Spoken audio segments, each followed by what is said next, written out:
People wake up in the morning, they begin to think about their problems. Those problems are circuits of memories in the brain.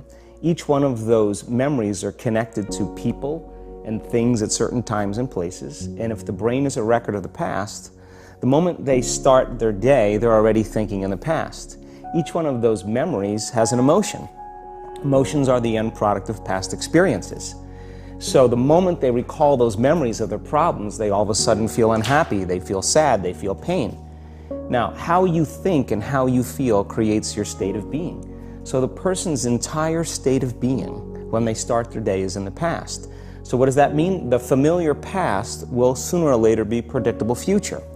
So if you believe that your thoughts have something to do with your destiny, and you can't think greater than how you feel, or feelings have become the means of thinking, by very definition of emotions, you're thinking in the past.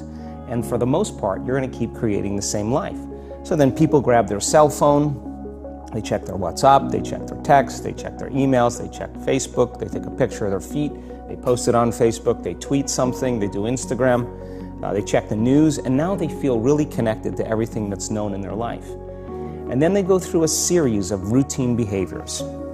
They get out of bed on the same side, they go to the toilet, they get a cup of coffee, they take a shower, they get dressed, they drive to work the same way, they do the same things, they see the same people, they push the same emotional buttons, and that becomes the routine, and it becomes like a program. So now they've lost their free will to a program, and there's no unseen hand doing it to them. So when it comes time to change, the redundancy of that cycle becomes a subconscious program. So now 95% of who we are by the time we're 35 years old is a memorized set of behaviors, emotional reactions, unconscious habits, hardwired attitudes, beliefs, and perceptions that function like a computer program.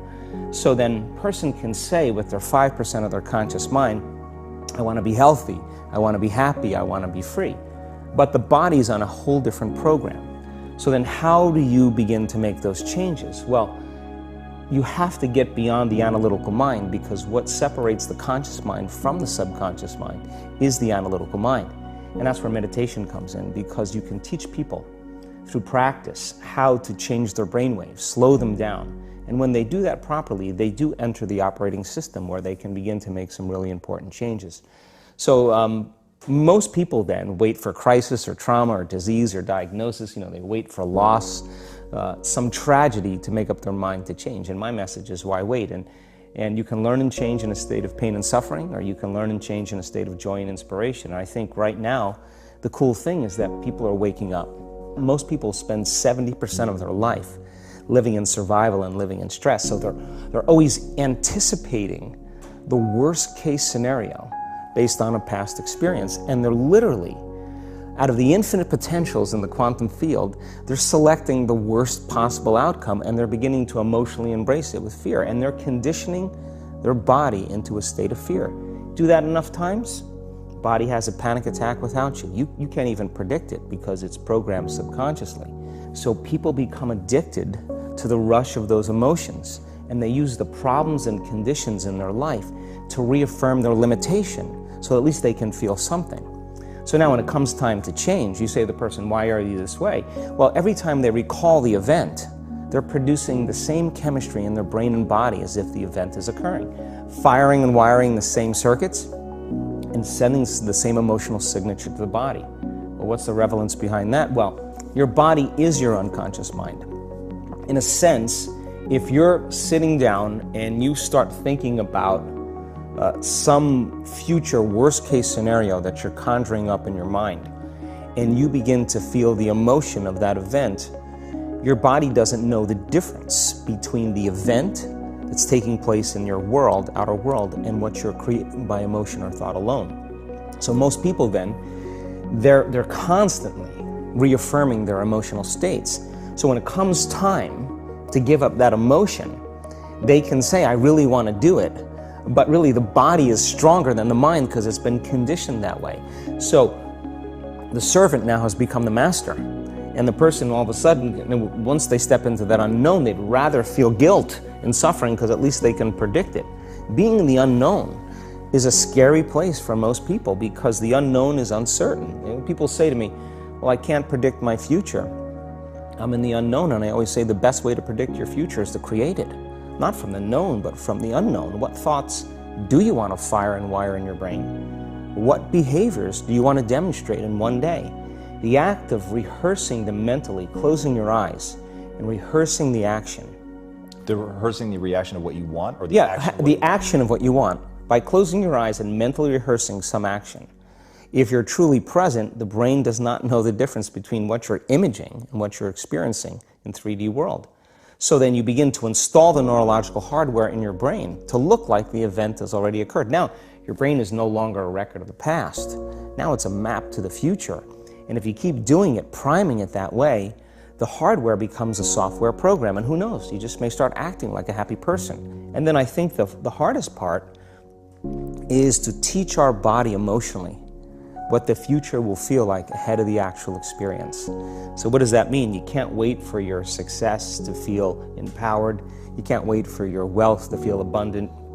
You can't wait for your new relationship to feel love, or your healing to feel whole. I mean, that's the old model of reality, of cause and effect, you know, waiting for something outside of us to change how we feel inside of us. And when we feel better inside of us, we pay attention to whoever or whatever caused it. But what that means then is that from the Newtonian world is that most people spend their whole life living in lack, waiting for something to change out there. What do you mean the Newtonian world? Newtonian world is all about the predictable. It's all about predicting the future. But the quantum model of reality is about causing an effect. The moment you start feeling abundant and worthy, you are generating wealth. The moment you're empowered and feel it, you're beginning to step towards your success. The moment you start feeling whole, your healing begins. And when you love yourself and you love all of life, you'll create an equal. And now you're causing an effect. And I think that's the difference between living as a victim in your world, saying, I am this way because of this person or that thing or this experience. They made me think and feel this way. When you switch that around, you become a creator of your world, and you start saying, my thinking and my feeling is changing an outcome in my life. And now that's a whole different game, and we start believing more that we're creators of reality.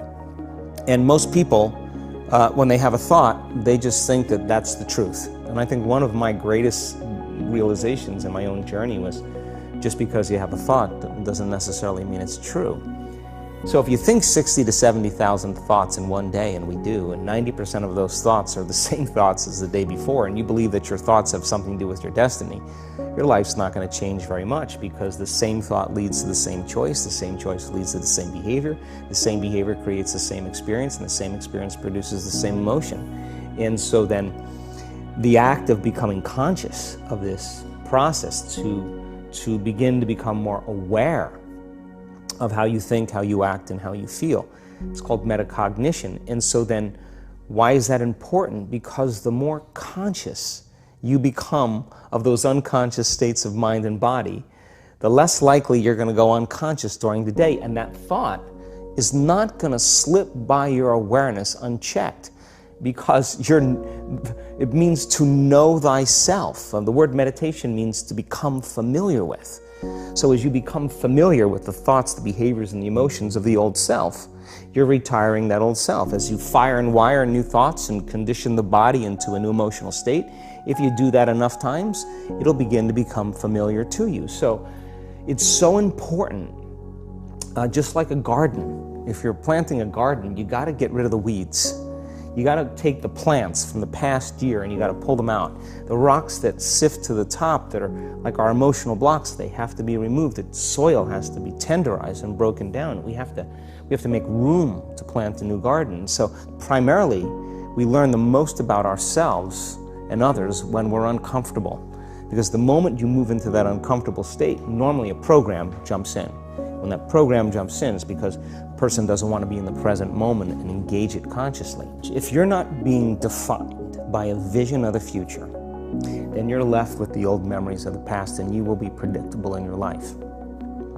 And if you wake up in the morning and you're not being defined by a vision in the future, as you see the same people and you go to the same places and you do the exact same thing at the exact same time, it's no longer that your personality is creating your personal reality. Now your personal reality is affecting or creating your personality. Your environment is really controlling how you think and feel unconsciously, because every person, everything, every place, every experience has a neurological network in your brain. Every experience that you have with every person produces an emotion. So some people will use their boss to reaffirm their addiction to judgment. They'll use their enemy to reaffirm their addiction to hatred. They'll use their friends to reaffirm their addiction to suffering. So now they need the outer world to feel something. So to change then is to be greater than your environment, to be greater than the conditions in your world. And the environment is that seductive. So then why is meditation the tool? Well, let's sit down, let's close our eyes. Let's disconnect from your outer environment. So if you're seeing less things, there's less stimulation going to your brain. If you're playing soft music or you have earplugs in, less sensory information coming to your brain, so you're disconnecting from your environment. If you can sit your body down and tell it to stay like an animal, stay right here. I'm going to feed you when we're done. You can get up and check your emails, you can do all your texts, but right now, you're going to sit there and obey me. So then, when you do that properly, and you're not eating anything or smelling anything or tasting anything, you're not up experiencing and feeling anything, you would have to agree with me that you're being defined by a thought, right? So when the body wants to go back to its emotional past, and you become aware that your attention is on that emotion, and where you place your attention is where you place your energy, you're siphoning your energy out of the present moment into the past, and you become aware of that. And you settle your body back down in the present moment, because it's saying, well, it's 8 o'clock. You normally get upset because you're in traffic around this time. And here you are sitting, and we're used to feeling anger, and you're off schedule. Oh, it's 11 o'clock, and you usually check your emails and judge everybody. Well, the body's looking for that predictable chemical state.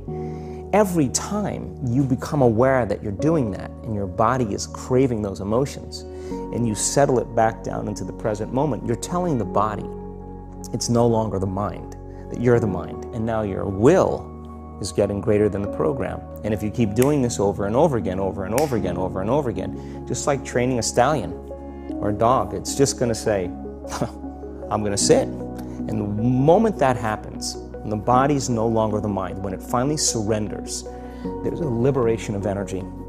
We go from particle to wave, from matter to energy, and we free ourselves from the chains of those emotions that keep us in the familiar past. And we've seen this thousands of times. In fact, we can actually predict it now on a brain scan.